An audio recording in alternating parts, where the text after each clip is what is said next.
আসসালামু আলাইকুম, শুভেচ্ছা সহ আমন্ত্রণ চ্যানেল আই সংবাদে আপনাদের সাথে আছে আমি নবনীতা। বিস্তারিত সংবাদে শুরুতেই জানিয়ে দিচ্ছি ফ্রেশ আটা ময়দা সুজি সংবাদ শিরোনাম। বাংলা একাডেমি সাহিত্য পুরস্কার পাচ্ছেন 10 কবি ও লেখক। অমর একুশে বইমেলার উদ্বোধনী অনুষ্ঠানে পুরস্কার দেবেন প্রধান উপদেষ্টা।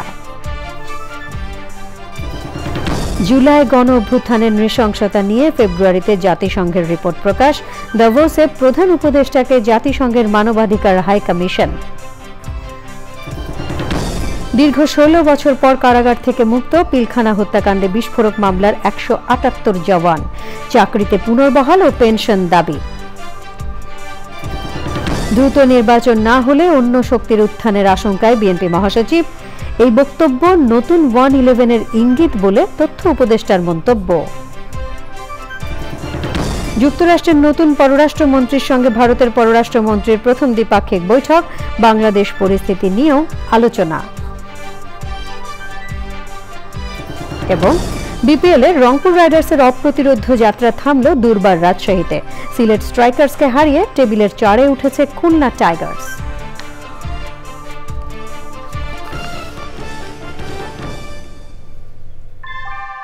আমরা তৈরি করি বিশ্বমানের জার্মান প্রযুক্তির ভূমিকম্প সহনশীল থার্মেক্স রড, যা আপনার স্থাপনাকে নিরাপদ রাখে প্রজন্ম থেকে প্রজন্ম।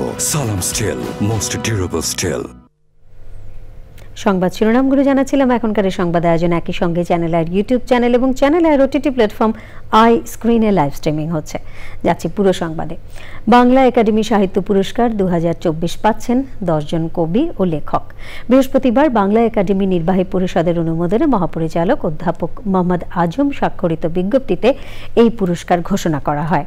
বাংলা একাডেমি সাহিত্য পুরস্কার 2024 প্রাপ্তরা হলেন কবিতায় মাসুদ খান, কথা সাহিত্যে সেলিম মোর্শেদ, নাটক ও নাট্য সাহিত্যে শুভাশিস সিনহা, প্রবন্ধে ডক্টর সলিমুল্লাহ খান, শিশু সাহিত্যে ফারুক নওয়াজ, অনুবাদে GH হাবিব, গবেষণায় মোহাম্মদ শাহজাহান মিয়া, বিজ্ঞানে রেজাউর রহমান, মুক্তিযুদ্ধে মোহাম্মদ হান্নান এবং ফোকলোর সাহিত্যে সৈয়দ জামিল আহমেদ। বাংলা একাডেমি আয়োজিত অমর একুশে বইমেলা 2025-এর উদ্বোধনী অনুষ্ঠানে অন্তর্বর্তী সরকারের প্রধান উপদেষ্টা ডক্টর মোহাম্মদ ইউনুস আনুষ্ঠানিকভাবে এই পুরস্কার প্রদান করবেন। জাতিসংঘের মানবাধিকার বিষয়ক হাই কমিশনার ভলকার তুর্ক জানিয়েছেন, জুলাই গণঅভ্যুত্থানের নৃশংসতা নিয়ে জাতিসংঘের ফ্যাক্ট ফাইন্ডিং মিশনের তদন্ত রিপোর্ট চূড়ান্ত পর্যায়ে রয়েছে। ফেব্রুয়ারির মাঝামাঝি তা প্রকাশ হতে পারে বলে প্রধান উপদেষ্টা অধ্যাপক ইউনুসের সঙ্গে বৈঠকে তিনি এ তথ্য জানান। বিশ্ব অর্থনৈতিক ফোরামের বার্ষিক সম্মেলনের সাইডলাইনে আজও কয়েকজন বিশিষ্ট ব্যক্তিত্বের সঙ্গে বৈঠক করেছেন প্রধান উপদেষ্টা। মোস্তফা মল্লিক জানাচ্ছেন। 2024 সালের জুলাই আগস্ট গণ অভ্যুত্থানের নৃশংসতা ও প্রাণহানি নিয়ে তদন্ত কমিটি গঠন করেছে জাতিসংঘের ফ্যাক্ট ফাইন্ডিং মিশন। দীর্ঘ তদন্ত শেষে সংস্থাটি বলছে রিপোর্ট চূড়ান্ত পর্যায়ে রয়েছে। জাতিসংঘের মানবাধিকার বিষয়ক হাই কমিশনার ভলকার তুর্ক বলেছেন, তদন্ত রিপোর্ট ফেব্রুয়ারির মাঝামাঝি সময়ে প্রকাশ হওয়ার সম্ভাবনা রয়েছে। সুইজারল্যান্ডের দাভোসে বিশ্ব অর্থনৈতিক ফোরামের বার্ষিক সম্মেলনের সাইডলাইনে অন্তর্বর্তী সরকারের প্রধান উপদেষ্টা ডক্টর মোহাম্মদ ইউনুসের সঙ্গে বৈঠকে তুর্ক আরও জানিয়েছেন, চূড়ান্ত প্রতিবেদন প্রকাশের আগে প্রতিবেদনটি বাংলাদেশের সঙ্গে শেয়ার করা হবে। প্রধান উপদেষ্টা রোহিঙ্গা সংকট সমাধানে ভলকার তুর্কের সমর্থন চেয়েছেন। প্রধান উপদেষ্টা বলেন, নতুন করে কয়েক হাজার রোহিঙ্গার অনুপ্রবেশ বাংলাদেশকে চিন্তায় ফেলে দিয়েছে। ইউএই ভিত্তিক গ্লোবাল লজিস্টিক প্রোভাইডার বিপি ওয়ার্ল্ডের চেয়ারম্যান এবং প্রধান নির্বাহী কর্মকর্তা সুলতান আহমেদ বিন সুলাইম বৈঠক করেছেন অধ্যাপক ডক্টর ইউনুসের সঙ্গে। দুই দেশের মধ্যে বাণিজ্যিক সম্পর্ক বৃদ্ধির বিষয়ে গুরুত্ব দিয়েছেন প্রধান উপদেষ্টা। ড্যাভোসের একটা খুব বিউটিফুল জিনিস হচ্ছে যে এখানে প্রচুর প্রাইভেট সেক্টরের এমডিরা আসেন, সিইওরা আসেন এবং তাদের সাথে গভর্নমেন্টের যে লিডারদের একটা ইন্টারাকশন হয়। অনেক মিনিস্টারের সাথে ইন্টারাকশন হয়, অনেক ধরনের ডিল মেড হয়। এই 2 দিনে প্রচুর হেড অফ গভর্নমেন্টের সাথে প্রফেসর ইউনূসের প্রায় 10টার মতো হেড অফ গভর্নমেন্টের সাথে কথাবার্তা হয়েছে, বা হেড অফ স্টেটের সাথে। মূলত থাকবে হচ্ছে প্রাইভেট সেক্টর। আমাদের তরফ থেকে তো বারবার আমরা বলছি যে বাংলাদেশ এখন now ready for business. Meta platforms এর গ্লোবাল অ্যাফেয়ার্সের প্রেসিডেন্ট স্যার নিক ক্লেকের সঙ্গে অধ্যাপক ইউনূসের বৈঠক হয়েছে। ডক্টর ইউনূস বৈঠক করেছেন অ্যামনেস্টি ইন্টারন্যাশনালের সেক্রেটারি জেনারেল অ্যাগনেস ক্যালামার্ডের সঙ্গে। এছাড়াও বিশ্বের শীর্ষ একাধিক ব্যবসা প্রতিষ্ঠান ও বিভিন্ন দেশের সরকারের প্রতিনিধিদের সঙ্গে বৈঠক করেছেন অন্তর্বর্তী সরকার প্রধান। Mostafa Mallik, channel I, Dhaka. পিলখানা হত্যাকাণ্ডের ঘটনায় বিস্ফোরক আইনের মামলায় ঢাকা ও গাজীপুর কারাগার থেকে 178 জন সাবেক বিডিআর সদস্য জামিনে মুক্তি পেয়েছেন। দীর্ঘ প্রায় 16 বছর পর মুক্তি পেয়ে চাকরিতে পুনর্বহাল ও পেনশনের দাবি জানিয়েছেন বিডিআর জওয়ানরা। স্বজনদের কাছে পেয়ে আনন্দ উচ্ছ্বাস প্রকাশ করেন পরিবারের সদস্যরা। শাকের আদনান জানাচ্ছেন। 2009 সালের 25 ও 26শে ফেব্রুয়ারি ঢাকার পিলখানায় সে সময়ের সীমান্তরক্ষী বাহিনী বিডিআর সদর দপ্তরে বিদ্রোহের ঘটনায় 57 সেনা কর্মকর্তা সহ 74 জন নিহত হন। ওই ঘটনায় বিস্ফোরক আইনের মামলায় বৃহস্পতিবার ঢাকা কেন্দ্রীয় কারাগার, কেরানীগঞ্জ ও গাজীপুরের কাশিমপুর কারাগার থেকে জামিনে মুক্তি পান সাবেক বিডিআর সদস্যরা। এর অনুভূতিটা কেমন ভাবে প্রকাশ করবো সেটা তো ভাষায় প্রকাশ করতে পারতেছি না। সূক্ষ্মভাবে এটা তদন্ত করে যারা জড়িত অবশ্যই যেন তাদের বিচার হয়। আমি আমার চাকরি পুনরায় ফেরত চাই। এই বৃদ্ধ বয়সে যদি পেনশন না পাই, আমাদের যদি সরকার কর্মসংস্থান না দেয়, তাহলে আমরা ছেলেমেয়েরা নিয়ে না খেয়ে মরে যাব বাড়িতে। আমাদের যে অবৈধ যে ক্ষতিপূরণ হয়েছে, এই ক্ষতিপূরণটা যাতে সরকার রাষ্ট্রীয়ভাবে দিয়ে দেয়। আমাদের যে বাইরে ভিতরে আছে, অনেক কষ্ট আছে, তাদেরকেও যাতে আমরা বাইর করতে পারি। দীর্ঘ 16 বছর পর স্বজনদের কাছে পেয়ে একদিকে আনন্দ, অন্যদিকে কষ্টের কথা বর্ণনা করেন পরিবারের সদস্যরা। আমার মা কষ্ট করে আমাদের পড়াশোনা করাইলো, কষ্টের দিন কাটছে আমাদের। এত বছর পর বাবাকে পাচ্ছি, অনেক আনন্দের। আজকে দীর্ঘ 16 বছর পর আমার খালা আব্বুকে পাবো, এমন অনুভূতি হচ্ছে যা ভাষায় প্রকাশ করার মতো না। আমরা খুব যুদ্ধ সংগ্রাম করে আমরা এই পর্যন্ত আগাইছি। আমাদের এটাই প্রত্যাশা যে আজকে আমাদের লোকগুলো 16 বছর পর মুক্তি পাইছে, এতে আমরা অনেক খুশি। 16 বছর পর আসছে উনি, এই জন্য আমরা ঈদের থেকেও বেশি আনন্দ লাগতেছে। এখন মুক্ত হাওয়ায় বের হলো, এটার জন্য আসলে এটাই সবচেয়ে বড় পাওয়া আমাদের। গত রোববার ঢাকা কেন্দ্রীয় কারাগারের অস্থায়ী আদালতের আদেশে জামিন পান বিডিআর সদস্যরা। বিস্ফোরক দ্রব্য নিয়ন্ত্রণ আইনের মামলায় সাক্ষী 1344 জন, এর মধ্যে 284 জনের সাক্ষ্য গ্রহণ শেষ হয়েছে। মামলার পরবর্তী শুনানি 10 ফেব্রুয়ারি। শাকের আদনান, চ্যানেল আই, কেরানীগঞ্জ। নির্বাচন দ্রুত না হলে অন্য ধরনের শক্তির উত্থান হতে পারে বলে আশঙ্কা প্রকাশ করেছে বিএনপি। রাজধানীতে আলোচনায় দলের মহাসচিব বলেছেন, তিনি নির্বাচনের কথা বললে বিতর্ক হয়, কিন্তু গণতন্ত্রের জন্য নির্বাচনের বিকল্প নেই। অন্তর্বর্তী সরকার কিছু ক্ষেত্রে নিরপেক্ষ ভূমিকা পালন করছে না বলে অভিযোগ করেন তিনি। রাহুল রায় জানাচ্ছেন। জাতীয় প্রেস ক্লাবে শহীদ আসাদ দিবসের আলোচনায় অন্য রাজনৈতিক দলের নেতাদের সঙ্গে অংশ নেন বিএনপি মহাসচিবও। বলেছেন, যে কোনো গণ অভ্যুত্থানেই শহীদ আসাদরা অনুপ্রেরণা। চলমান পরিস্থিতি নিয়ে মির্জা ফখরুল বলেছেন, গণতন্ত্রের পথে হাঁটতে হলে নির্বাচন দিতেই হবে। একটা কথা আমি সবসময় বলি, যে কথা বললে আমার অনেক সমালোচনা হয়। আমি বলি যে নির্বাচনটা দ্রুত হওয়া দরকার। কেন বলি এই কথাটা আমি অনেকবার বলার চেষ্টা করেছি, কারণ আমরা বিশ্বাস করি যে একটি নির্বাচন যেটা থেকে আমরা প্রায় 15 বছর বঞ্চিত, এই নির্বাচনের মাধ্যমে আমাদের জনগণ তারা তাদের প্রতিনিধিকে নির্বাচিত করবার একটা সুযোগ পাবেন। এবং আমাদের যে অভিজ্ঞতা, সেই অভিজ্ঞতা আমরা দেখেছি যে এই ধরনের নির্বাচন যদি দ্রুত না হয়, সময় ক্ষেপণ করা হয়, তাহলে সেখানে অন্যান্য শক্তিগুলো মাথা চারা দিয়ে উঠতে থাকে। অন্তর্বর্তী সরকারের ভূমিকা কেমন হওয়া উচিত, এ নিয়েও কথা বলেন তিনি। বেশ কিছু বিষয়ে অন্তর্বর্তীকালীন সরকার নিরপেক্ষতা পালন করতে পারছেন না।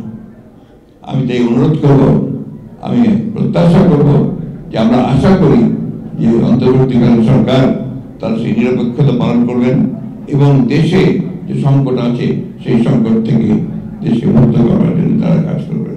ন্যূনতম যে সংস্কার রয়েছে নির্বাচন কেন্দ্রিক, সেই সংস্কারগুলো করেই আমাদের অতি দ্রুত নির্বাচনের পথে যাওয়া উচিত। মির্জা ফখরুল বলেছেন, সব ধরনের সংকট সমাধানে নির্বাচিত সরকারের বিকল্প নেই। রাহুল রায়, চ্যানেল আই, ঢাকা। বিএনপি নিরপেক্ষ সরকারের নামে আরেকটি 111 চাইছে বলে জানিয়েছেন তথ্য সম্প্রচার উপদেষ্টা নাহিদ ইসলাম। বিএনপি মহাসচিব মির্জা ফখরুল ইসলাম আলমগীরের দেয়া বক্তব্যের পরিপ্রেক্ষিতে তিনি এই মন্তব্য করেন। নিজের ভেরিফাইড ফেসবুক প্রোফাইলে এ কথা জানিয়েছেন তথ্য উপদেষ্টা। মির্জা ফখরুলের বক্তব্যের সমালোচনা করে তিনি বলেন, 111-এর বন্দোবস্ত থেকেই আওয়ামী ফ্যাসিজমের উত্থান ঘটে। বিএনপি মহাসচিবের বক্তব্যে আগামীতে আরেকটি 1-11 সরকার, সংসদীয় সংখ্যাগরিষ্ঠতা ও নতজানু পররাষ্ট্রনীতির ধারাবাহিকতার আলামত রয়েছে। লন্ডনের বিখ্যাত হাসপাতাল দি ক্লিনিকের চিকিৎসাধীন আছেন বিএনপি চেয়ারপারসন বেগম খালেদা জিয়া। সেখানে তাঁর চিকিৎসার জন্য বাংলাদেশের চিকিৎসক, লন্ডন ক্লিনিক ও জনস হপকিন্স হাসপাতালের বিশেষজ্ঞদের নিয়ে গড়া মেডিকেল টিম একসঙ্গে কাজ করছে। যে পরীক্ষা নিরীক্ষাগুলো হয়েছে সেগুলো পর্যালোচনা করে পরবর্তী চিকিৎসা পদ্ধতি নির্ধারণ করবেন চিকিৎসকরা। শাহেদ শফিকের ভিডিও চিত্রে শাহ এমি হোসেন জানাচ্ছেন। লন্ডনের দি ক্লিনিকে বিএনপির চেয়ারপারসন বেগম খালেদা জিয়া প্রায় 2 সপ্তাহ ধরে চিকিৎসাধীন রয়েছে। একই ছাদের নিচে যেন বেগম জিয়া সব ধরনের চিকিৎসা পান, সেই ব্যাপারে এখানকার ডাক্তাররা চেষ্টা চালাচ্ছেন বলেন বেগম খালেদা জিয়ার ব্যক্তিগত চিকিৎসক।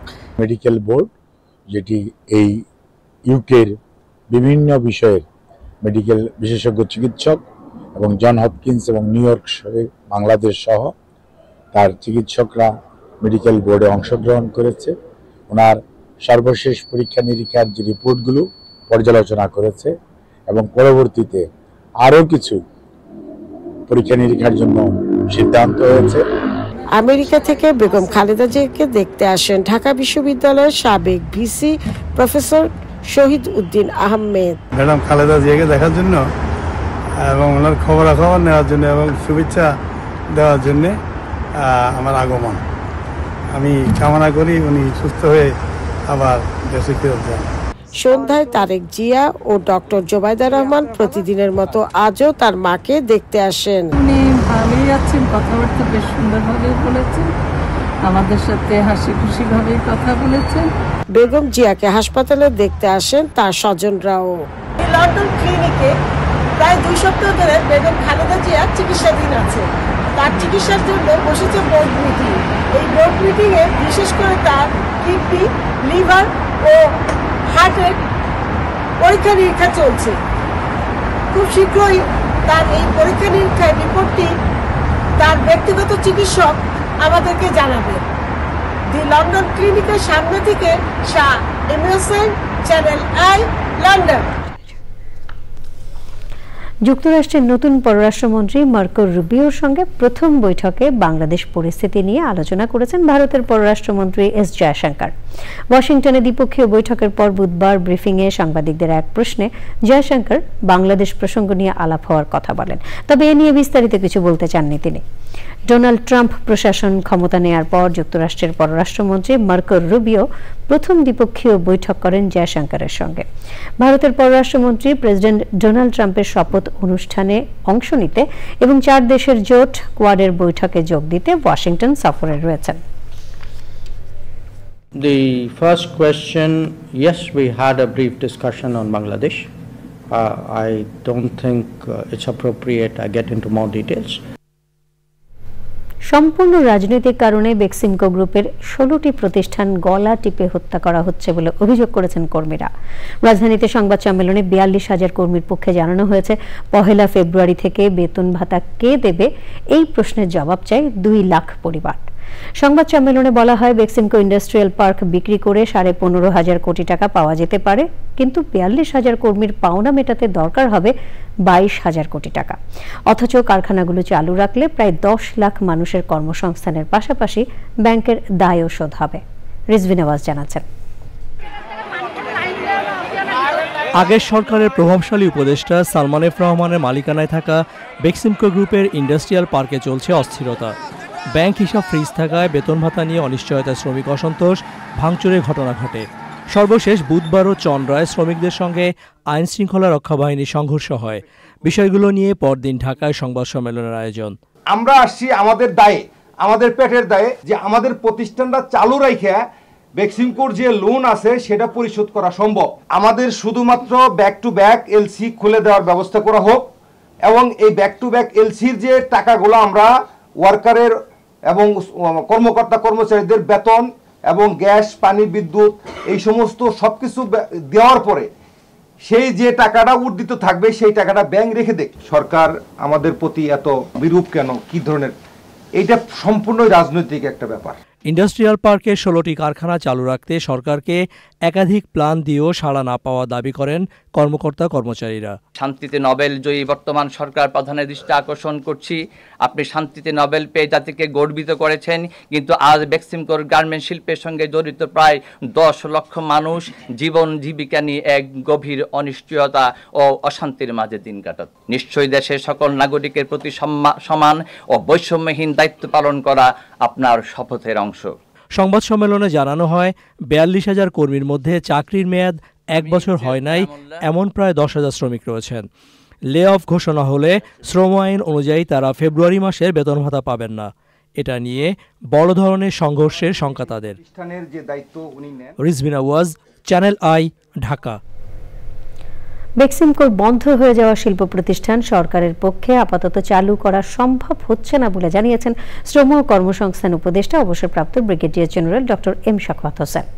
বেক্সিমকো ইন্ডাস্ট্রিয়াল পার্কের শিল্প প্রতিষ্ঠানের শ্রম ও ব্যবসা পরিস্থিতি পর্যালোচনা সংক্রান্ত উপদেষ্টা পরিষদ কমিটির বৈঠক শেষে কমিটির আহ্বায়ক জানান, অগ্নিকাণ্ডের সাথে যারা জড়িত তাদের বিরুদ্ধে আইনগত ব্যবস্থা নেওয়া হবে। কমিটির অন্য সদস্য বাণিজ্য উপদেষ্টা শেখ বশিরউদ্দিন বলেন, কর্মকর্তাদের অসহযোগিতার কারণে সিদ্ধান্ত নেওয়া জটিল হয়েছে। যে ব্যাংক কর্মকর্তারা বেক্সিমকোকে ঋণ দিয়েছেন তাদের বিরুদ্ধেও ব্যবস্থা নেওয়া হবে বলে জানানো হয়েছে। এ সময় স্বরাষ্ট্র উপদেষ্টা অবসরপ্রাপ্ত ব্রিগেডিয়ার জেনারেল জাহাঙ্গীর আলম চৌধুরী ও প্রধান উপদেষ্টার বিশেষ সহকারী আব্দুল হাফিজ সহ অন্যরা উপস্থিত ছিলেন। আর আমার কথা হলো 5 মাস আগে কোথায় ছিল ওরা? যখন এটা শুরু হয়েছিল তখন তারা কেন আসলো না? বেতন দিতে পারেনি। যারা বেতন দিলে সরকার বেতন দিয়ে তাদেরকে রেখেছে ফর লাস্ট 5 মান্থস। ওনারা যদি তাই করতেন তাহলে কালকে ভাঙচুরের আগে এসে কেন কথা বললেন না? তারা তো আমাদেরকে স্ট্যাটিস্টিক্স দেবে যে আমরা কোন ব্যাংক থেকে তারা টাকা নিতেন। আপনাদের বললো, আমি যদি বলি আজকে এখানে বসে, ভাই আমাকে দিয়ে দেন, আমি চালাবো, ইজ ইট পসিবল? যে দাবিটা জানানো হচ্ছিল যে ব্যাংকিং ফ্যাসিলিটি দেওয়া হচ্ছে না, এলসি খুলে দেওয়া হচ্ছে না, তো যে প্রতিষ্ঠানের 7,500 কোটি টাকার চলতি সম্পদ থাকে তার এলসিও লাগে না, তার ব্যাংকিং ফ্যাসিলিটিরও কোনো প্রয়োজন হওয়ার কথা না। যুগোপযোগী প্রশিক্ষণের মাধ্যমে একবিংশ শতাব্দীর চ্যালেঞ্জ মোকাবেলায় সদা প্রস্তুত থাকতে রেজিমেন্টের সদস্যদের প্রতি আহ্বান জানিয়েছেন সেনাবাহিনী প্রধান জেনারেল ওয়াকরুজ্জামান। চট্টগ্রাম সেনানিবাসে দি ইস্ট বেঙ্গল রেজিমেন্টাল সেন্টারের শহীদ MR চৌধুরী প্যারেড গ্রাউন্ডে ঐতিহ্যবাহী ইস্ট বেঙ্গল রেজিমেন্টের 17তম কর্নেল অব দি রেজিমেন্ট অভিষেক অনুষ্ঠানে তিনি কথা বলেন। এই অনুষ্ঠানের মধ্য দিয়ে কর্নেল অব দি রেজিমেন্ট হিসেবে সেনাবাহিনী প্রধান সামরিক রীতি অনুযায়ী ঐতিহ্যবাহী ইস্ট বেঙ্গল রেজিমেন্টের অভিভাবকত্ব গ্রহণ করেন। অনুষ্ঠান শেষে ইস্ট বেঙ্গল রেজিমেন্টের 37তম বাৎসরিক অধিনায়ক সম্মেলন উদ্বোধন করেন তিনি। এ সময় সেনা সদর, army training and doctrine command, স্থানীয় ফরমেশন এবং ইস্ট বেঙ্গল রেজিমেন্টের ঊর্ধ্বতন কর্মকর্তারা উপস্থিত ছিলেন। যুদ্ধোপযোগী এবং আধুনিক প্রযুক্তির যে কোনো প্রয়োজনীয় যুদ্ধাস্ত্র সরঞ্জাম যোগান দেওয়ার ব্যাপারে আমি সর্বদা সচেষ্ট থাকব। ইতিমধ্যে আমরা ইন্ডিজিনিয়াস ডিফেন্স ইন্ডাস্ট্রি তৈরির কার্যক্রম শুরু করেছি, যা আমাদের সক্ষমতাকে অনেকাংশে বৃদ্ধি করবে। বাংলাদেশে নিযুক্ত ভারতীয় হাইকমিশনার প্রণয় বর্মা বলেছেন, বাংলাদেশ ভারত সম্পর্কের অনুপ্রেরণা নেতাজি সুভাষচন্দ্র বসু। দুদেশের বন্ধুত্ব ও সংস্কৃতির বন্ধন এগিয়ে নেওয়ার কথা বলেন তিনি। মুক্তিযুদ্ধ জাদুঘর অডিটোরিয়ামে আয়োজিত নেতাজি সুভাষচন্দ্র বসুর 128তম জন্মবার্ষিকী উপলক্ষে বাংলাদেশ ভারত ইতিহাস ও ঐতিহ্য পরিষদ আয়োজিত ব্রিটিশ বিরোধী অগ্নিযুগের বিপ্লবীদের নিয়ে পোর্ট্রেট অফ রেভলিউশনারিজ শীর্ষক আলোচনা সভার প্রধান অতিথির বক্তব্যে তিনি এসব কথা বলেন। এ সময় অবিভক্ত বাংলার ভারতের 40 বিপ্লবীর ছবি প্রদর্শিত হয়। এতে যুদ্ধাহত মুক্তিযোদ্ধা সহ তাদের পরিবারের সদস্যরাও অংশ নেন।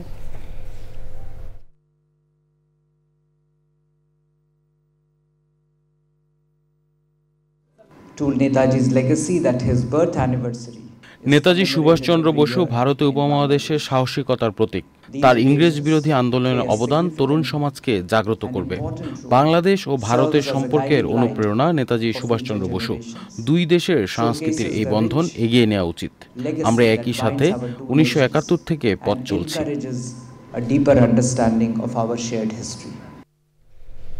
অধস্তন আদালতের নিয়ন্ত্রণ ও শৃঙ্খলা সংক্রান্ত সংবিধানের 116 অনুচ্ছেদ এবং বিচার বিভাগের জন্য পৃথক সচিবালয় প্রতিষ্ঠা প্রশ্নে জারি করা রুলের ওপর আবেদনকারী বক্তব্য উপস্থাপন শেষ করেছেন হাইকোর্টে। আবেদনকারীর আইনজীবী শিশির মনির বলেছেন, বিচার বিভাগের পূর্ণ স্বাধীনতার অন্তরায় সংবিধানের 116 অনুচ্ছেদ।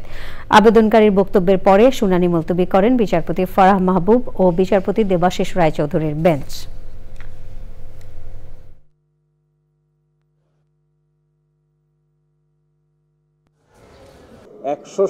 অনুচ্ছেদ সংবিধানের মাধ্যমে বিচার বিভাগীয় স্বাধীনতা প্রতিষ্ঠার ক্ষেত্রে একটি বড় বাধা। এই 116 অনুচ্ছেদকে যদি অসাংবিধানিক ঘোষণা করা না হয়, তাহলে বিচার বিভাগকে পরিপূর্ণ স্বাধীন করে সাজানোর যে পরিকল্পনা, এই পরিকল্পনা বাস্তবায়ন করা সম্ভব নয়। বাংলাদেশ ব্যাংকের রিজার্ভ চুরির ঘটনায় 9 বছর ধরে চলা সিআইডির তদন্তকে এখতিয়ার বহির্ভূত বলে দাবি করেছে দুর্নীতি দমন কমিশন দুদক। বিকেলে সংস্থাটির প্রধান কার্যালয়ে আয়োজিত ব্রিফিংয়ে রিজার্ভ চুরির তদন্তের বিষয়ে দুদকের মহাপরিচালক আক্তার হোসেন বলেন, বাংলাদেশ ব্যাংকের কর্মকর্তারা জড়িত থাকায় বিধি মোতাবেক এই দুর্নীতির তদন্তের একমাত্র এখতিয়ার দুদকের। বিগত আওয়ামী লীগ সরকারের আমলে বাংলাদেশ ব্যাংকের রিজার্ভ থেকে 8 কোটি 10 লাখ মার্কিন ডলার চুরির ঘটনায় তদন্তের দাবি জানিয়ে সিআইডিকে চিঠি দিয়েছে দুদক। এছাড়া বরখাস্ত সেনা কর্মকর্তা এনটিএমসির সাবেক মহাপরিচালক জিয়াউল আহসান ও তার স্ত্রীর বিরুদ্ধে মামলা করেছে দুদক। আলাদা 2 মামলায় দুদক তাদের বিরুদ্ধে 40 কোটি টাকার অবৈধ সম্পদ অর্জন এবং 342 কোটি টাকার সন্দেহজনক লেনদেনের প্রমাণ পেয়েছে। রিজার্ভ চুরি যেটা হয়েছে সেটার সাথে বাংলাদেশ ব্যাংকের কর্মকর্তা সহ আরও যারা জড়িত ছিলেন তাদের অনেকেই এখানে পাবলিক সার্ভেন্ট ছিলেন। আইন অনুযায়ী যদি পাবলিক সার্ভেন্ট নিজ দায়িত্ব পালনকালে ক্ষমতার অপব্যবহার এবং সরকারি অর্থ তছরুপের সাথে কোনো কর্মকর্তা জড়িত থাকেন, তাহলে এই অপরাধ কেবলমাত্র দুর্নীতি দমন কমিশন আইন 2004 অনুযায়ী দুর্নীতি দমন কমিশন কর্তৃক তদন্তযোগ্য। এটা অন্য কোনো সংস্থা যদি করে থাকেন সেটা এখতিয়ার বহির্ভূতভাবে তারা যে কার্যক্রম পরিচালনা করেছেন এবং আইনানুগভাবে এটা ত্রুটিপূর্ণ ছিল, সেই বিষয়টা আমরা তুলে ধরে তাদের কাছে পত্র যোগাযোগ করা হয়েছে। জুলাই ঘোষণাপত্রে জন আকাঙ্ক্ষার প্রতিফলন না ঘটলে জুলাই বিপ্লব বেহাত হয়ে যাবে বলে মন্তব্য করেছেন বিভিন্ন রাজনৈতিক ও সামাজিক সংগঠনের প্রতিনিধিরা। জাতীয় প্রেস ক্লাবে জনশক্তি সভা আয়োজিত জুলাই ঘোষণাপত্র সংবিধান নিয়ে আলোচনা সভায় বক্তারা বলেন, দেশে নতুন নেতৃত্ব ও নতুন রাজনৈতিক দল গড়ে উঠুক, বিশেষ কিছু দল তা চায় না। তাদের প্রতিহত করে জুলাই বিপ্লবের আকাঙ্ক্ষা বাস্তবায়নের দাবি জানান তারা। সংবিধানেও যেন সংখ্যাগুরু জনগণের মতামতকে প্রাধান্য দেওয়া হয়, সে দাবিও তোলেন আলোচকরা। সভায় আরও বক্তব্য রাখেন বিপ্লবী ওয়ার্কার্স পার্টির সাধারণ সম্পাদক কমরেড সাইফুল হক, অবসরপ্রাপ্ত লেফটেন্যান্ট জেনারেল আমিনুল করিম, সুপ্রিম কোর্টের আইনজীবী শাহরিয়ার ইফতেখার ফুয়াদ সহ বিশিষ্টজনেরা। নিটোল টাটা, আন্তর্জাতিক সংবাদ।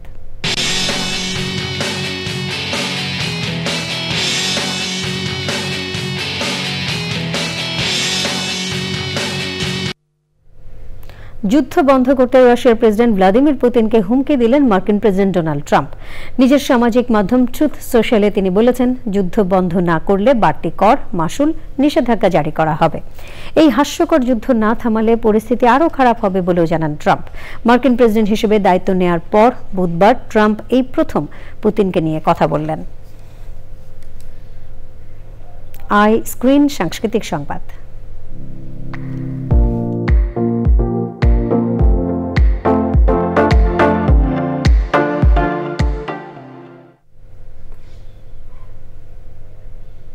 বিনোদনের দুনিয়া ওটিটি প্ল্যাটফর্ম আই স্ক্রিন। দর্শকদের জন্য এবার আই স্ক্রিনে এসেছে শাকিব খান অভিনীত সিনেমা দরদ।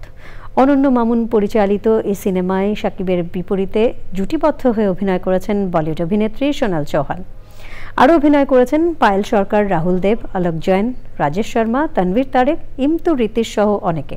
আই স্ক্রিন সাবস্ক্রাইব করে সিনেমাটি উপভোগ করতে পারবেন দর্শকরা।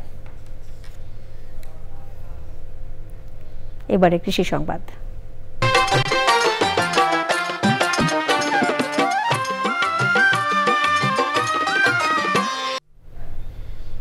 চলতি মৌসুমে যশোরে গাজর চাষে ভালো ফলনের আশা করছেন চাষিরা। সার ও কীটনাশকের দাম বেড়ে যাওয়ার কারণে পোকামাকড় দমনে জৈব সার ও বালাই পদ্ধতি ব্যবহার করা হচ্ছে। প্রাকৃতিক দুর্যোগ না হলে এবছর গাজরের ভালো ফলন হবে বলে আশা করছে কৃষি বিভাগ। যশোর থেকে আরো জানাচ্ছেন আকরামুজ্জামান। যশোর সদর উপজেলার চাষড়া ইউনিয়নের গোয়ালদা গ্রামে চাষ হচ্ছে হাইব্রিড জাতের গাজর। পরিবেশ বান্ধব জৈব পদ্ধতিতে বিষমুক্ত সবজি উৎপাদন করছে কৃষক। কৃষি বিভাগের সহযোগিতায় এই পদ্ধতিতে গাজর চাষ করে ব্যাপক সফলতা পেয়েছেন তারা। টকিটো ও সিন্দুর জাতের এই দুই ধরনের গাজরের চাষ হচ্ছে এখানে। বিঘা বইতে আপনার মনে করেন 40,000 মতন খরচ হয়। যদি দাম ভালো পাওয়া যায় 15 টাকাতে মনে করেন 70-80 হাজার বেচা যায়। কাটাই আমাকে আনুমানিক 6 মন, উদ্দেশ্য 7 মন 8 মন হয়। যে চাষি ভালো সেই তার চাষ ভালো হয়। যদি কোনো নিম্নচাপ না হয় তাহলে আশা করা যায় খুব লাভবান হব, আর খরচও বেশি হয়েছে এবার। চাষিরা বলছেন সবজি খেতে ক্ষতিকারক পোকা দমনে ব্যবহার করা হচ্ছে ব্লু ও ইয়েলো আঠালো ফাঁদ। একদম কীটনাশক বিহীনভাবে চাষ করতেছে, এই জন্য এই ফাঁদ দেওয়ার কারণে আমাদের আর কি আর কোনো রকম কীটনাশকের প্রয়োজন পড়তেছে না। এক টিএসপির দাম ছিল 1200 টাকা, এখন হলো 2000 টাকা। সারের দাম একটু কম হলেই, কীটনাশকের দাম একটু কম হলেই আমাদের একটু সাশ্রয় হয়। গাজর চাষে কৃষকদের উৎসাহিত করতে সার কীটনাশকের পরিবর্তে জৈব সার ব্যবহারের পরামর্শ দিচ্ছে কৃষি বিভাগ। আমরা কৃষকদেরকে গাজরের প্রদর্শনী সহ বিভিন্ন রকম সহায়তা দিয়ে থাকি। এই জন্য এলাকায় গাজরের চাষ দিন দিন বৃদ্ধি পাচ্ছে এবং কৃষক লাভবান হচ্ছে। আমরা আশা করি এই ধারা অব্যাহত থাকবে। যশোর জেলায় চলতি মৌসুমে 19,900 হেক্টর জমিতে বিভিন্ন জাতের সবজি চাষ হয়েছে বলে জানিয়েছে কৃষি বিভাগ। যশোর থেকে আকরামুজ্জামান, চ্যানেল আই। এখন দেখবেন প্রকৃতি সংবাদ।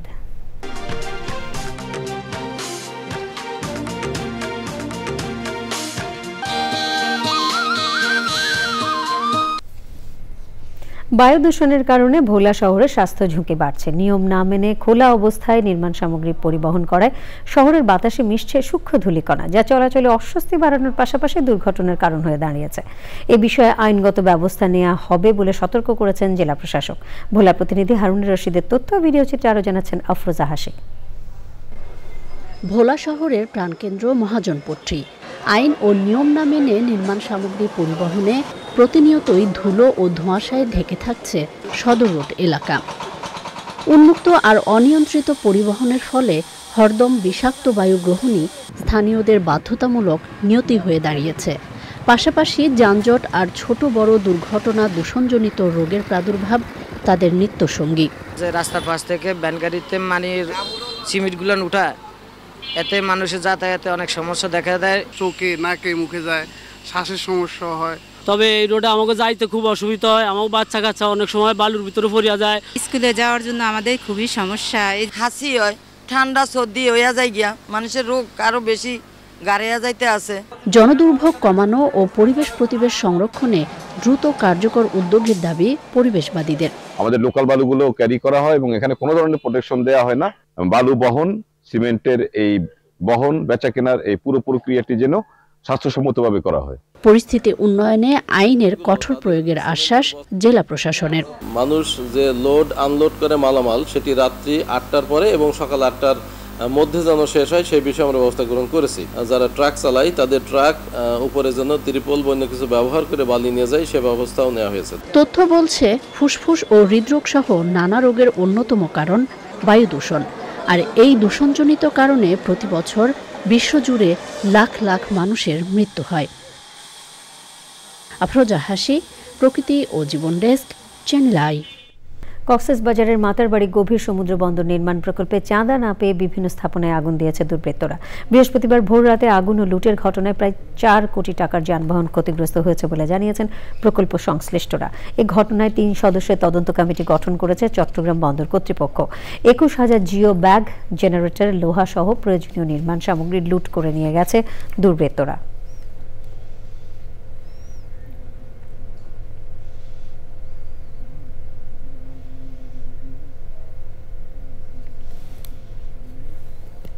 জেদ্দায় বাংলাদেশ ইন্টারন্যাশনাল স্কুল অ্যান্ড কলেজে বিজ্ঞান ও বাণিজ্য মেলা অনুষ্ঠিত হয়েছে।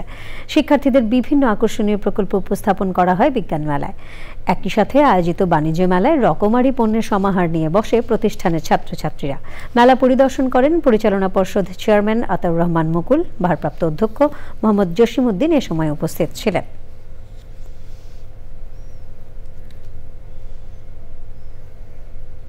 প্রাথমিক ও মাধ্যমিক বিদ্যালয়ের শিক্ষার্থীদের বিনামূল্যে বিতরণের সরকারি বই খোলা বাজারে বিক্রি ও মজুতকারী চক্রের 2 সদস্যকে গ্রেফতার করেছে গোয়েন্দা পুলিশ।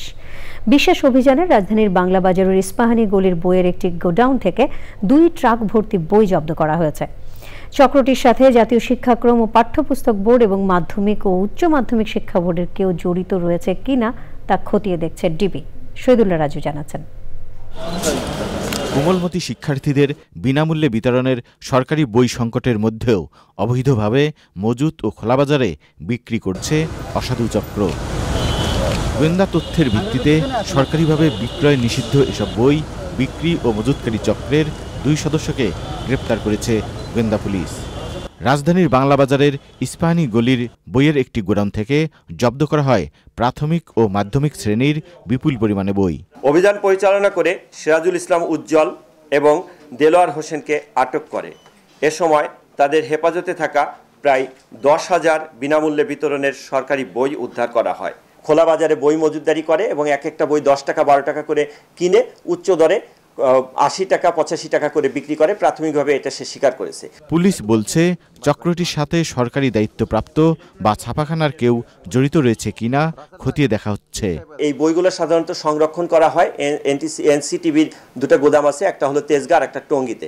যদি কোনো বই থাকে সেই ক্ষেত্রে সেখানে সংরক্ষণ করা হয়, এর বাইরে সংরক্ষণের কোনো সুযোগ নেই। কারা কারা এই ধরনের কার্যক্রম করে আমরা কিছু নাম পেয়েছি এবং বিতরণের ক্ষেত্রে পরিবহনের ক্ষেত্রে কারা এই অনিয়মের সাথে সংশ্লিষ্টতা আছে তাদেরও কিছু নাম পেয়েছি। তাদেরকে আইনের আওতায় আনার বিষয়টা আমাদের প্রক্রিয়াধীন রয়েছে। রাজধানীর নীলক্ষেতে বিভিন্ন বইয়ের দোকানে বিনামূল্যে বিতরণের বই বিক্রি প্রসঙ্গে তিনি বলেন, সেখানেও গোয়েন্দা নজরদারি চলছে। চক্রের অন্যতম হোতা গ্রেপ্তার সিরাজুল 10 বছর আগেও একই অভিযোগে গ্রেপ্তার করে আইনশৃঙ্খলা রক্ষাকারী বাহিনী। Shahidullah Raju, channel I, Dhaka. সিরাজগঞ্জের রবীন্দ্র বিশ্ববিদ্যালয়ের স্থায়ী ক্যাম্পাস নির্মাণের দাবিতে মানববন্ধন, বিক্ষোভ, সড়ক অবরোধ করছে শিক্ষার্থী সহ বিভিন্ন সামাজিক সংগঠন। অবিলম্বে বাজেট বরাদ্দের দাবি জানিয়েছেন বিশ্ববিদ্যালয়ের উপাচার্য। নাজিব বেগ জানাচ্ছেন। 2017 সালে প্রতিষ্ঠার পর থেকেই ভাড়া ভবনে একাডেমিক ও প্রশাসনিক কার্যক্রম চালাচ্ছে রবীন্দ্র বিশ্ববিদ্যালয়। বিশ্ববিদ্যালয়ের স্থায়ী ক্যাম্পাসের দাবিতে গেল কদিন ধরে সড়ক অবরোধ, ক্লাস পরীক্ষা বর্জন, মানববন্ধন করছেন বিশ্ববিদ্যালয়ের শিক্ষার্থী সহ সংশ্লিষ্টরা।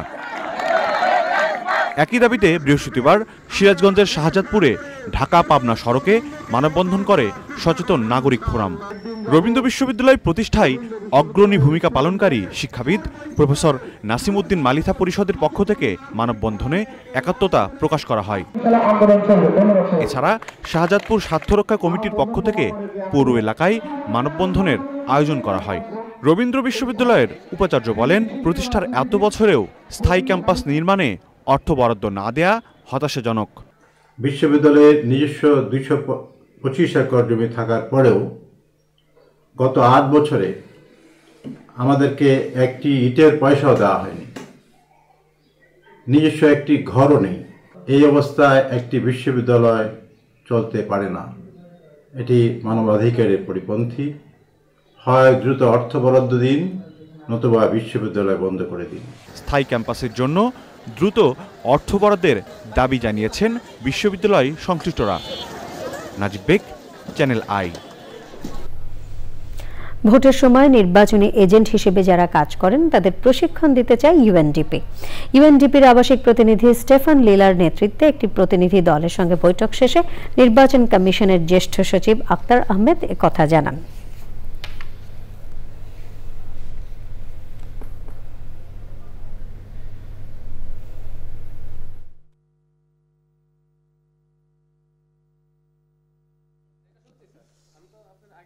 আমরা একটা সুষ্ঠু নির্বাচনের জন্য, ক্রেডিবল নির্বাচনের জন্য আমাদের দিক থেকে যে জিনিসগুলো করা দরকার আমরা করছি। জানুয়ারির 1 তারিখে যদি ইলেকশন করতে হয় বা ডিসেম্বরের 1 তারিখে ইলেকশন করতে হয়, তার প্রিপারেশনটা হচ্ছে ব্যাকওয়ার্ড ক্যালকুলেশন। আমরা এই ব্যাকওয়ার্ড ক্যালকুলেশনে যতগুলো ভেরিয়েবলস আছে আমরা সেগুলো নিয়ে কাজ করছি।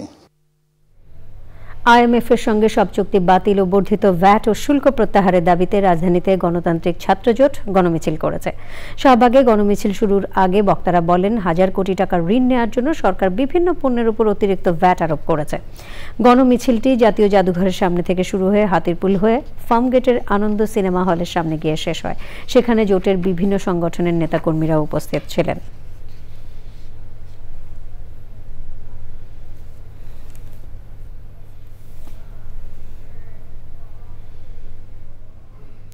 জরায়ু মুখে ক্যান্সার সচেতনতায় রাজধানীতে সচেতনতামূলক র্যালি হয়েছে।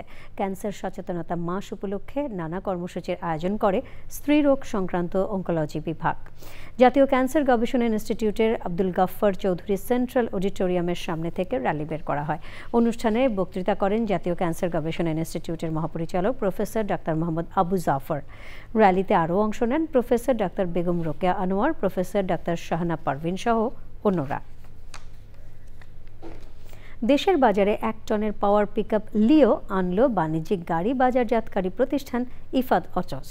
রাতে এক আড়ম্বরপূর্ণ অনুষ্ঠানের মধ্য দিয়ে পিকআপ লিও আনুষ্ঠানিক যাত্রা শুরু করে। কর্মকর্তারা জানান, অশোক লেল্যান্ড ব্র্যান্ডের জ্বালানি সাশ্রয়ী এই পিকআপটিতে শক্তিশালী ইঞ্জিন ও অত্যাধুনিক সুযোগ সুবিধা রয়েছে। ইফাদ গ্রুপের chairman Iftekhar Ahmed Tipu, vice chairman Tanvir Ahmed, Taskin Ahmed, Tasfin Ahmed, managing director Riazul Haque Chowdhury, Ifad অটোজের সিওও আমির দাউদ এবং অশোক লেল্যান্ডের international operational head Rajesh R সহ কর্মকর্তারা উপস্থিত ছিলেন। সর্বাধুনিক নির্মাণ অবকাঠামো এবং কাঠ ও আসবাবপত্র সংশ্লিষ্ট শিল্পসহ বৈদ্যুতিক খাতের নতুন উদ্ভাবন, প্রযুক্তি ও পণ্য নিয়ে রাজধানীর আইসিসিবির এক্সপো ভিলেজে অষ্টমবারের মতো শুরু হয়েছে building and construction industry trade show Bangladesh Buildcon expo 2025 শীর্ষক আন্তর্জাতিক প্রদর্শনী। 3 দিনের এই প্রদর্শনীতে দেশ বিদেশের প্রায় 100টি প্রতিষ্ঠান অংশ নিচ্ছে। Centre for Housing and Building Research HBRCর নির্বাহী পরিচালক প্রকৌশলী মোহাম্মদ আবু সাদেক অনুষ্ঠানের প্রধান অতিথি থেকে প্রদর্শনীর উদ্বোধন করেন।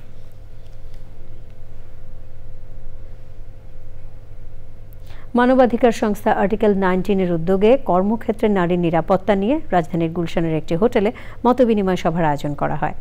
এতে বিভিন্ন গণমাধ্যমে কর্মরত নারী সাংবাদিক, মানবাধিকার সংস্থার প্রতিনিধি ও সাংবাদিক ইউনিয়নের প্রতিনিধিরাও অংশগ্রহণ করেন। পিআইবির মহাপরিচালক ফারুক ওয়াসিফ ছাড়াও বিশিষ্টজনেরা এতে বক্তব্য রাখেন। সভায় নারী সাংবাদিকরা তাদের কর্মক্ষেত্রে নিরাপত্তা এবং অভিজ্ঞতা বিনিময় করেন।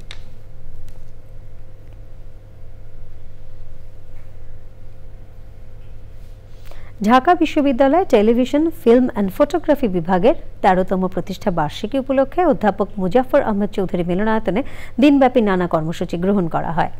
উৎসবের উদ্বোধন করেন প্রধান অতিথি ঢাকা বিশ্ববিদ্যালয়ের উপাচার্য অধ্যাপক ডক্টর মামুন আহমেদ। এ সময় তিনি বলেন, দেশের চলচ্চিত্র শিল্পের উন্নয়নে কার্যকর ভূমিকা রাখতে উদ্ভাবনী দক্ষতার মাধ্যমে এই শিল্পকে সমৃদ্ধ করতে হবে। দক্ষ শিল্প উদ্যোক্তা হিসেবে নিজেদের গড়ে তুলতে শিক্ষার্থীদের প্রতি আহ্বান জানান তিনি। অনুষ্ঠানে সভাপতিত্ব করেন বিভাগের চেয়ারম্যান SM ইমরান হোসেন। পরে TFP ক্রিয়েটিভ এক্সেলেন্স অ্যাওয়ার্ড প্রদান এবং মনোজ্ঞ সাংস্কৃতিক অনুষ্ঠান পরিবেশিত হয়।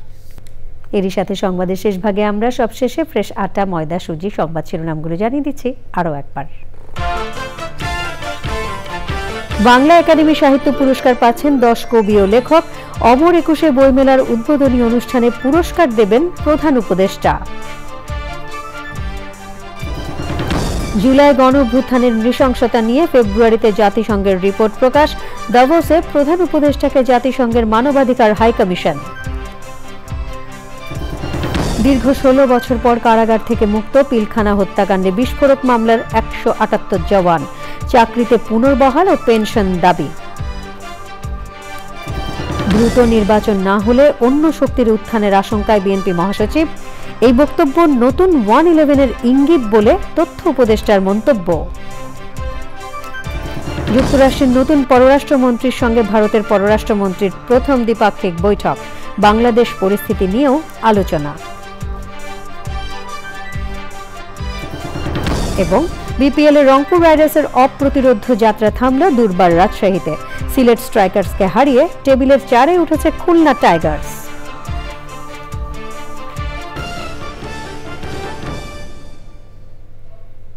প্রিয় দর্শক, চ্যানেলে সবশেষ সংবাদ জানতে ভিজিট করুন channelionline.com। যুক্ত থাকুন আমাদের সোশ্যাল মিডিয়া প্ল্যাটফর্মগুলোর সাথে।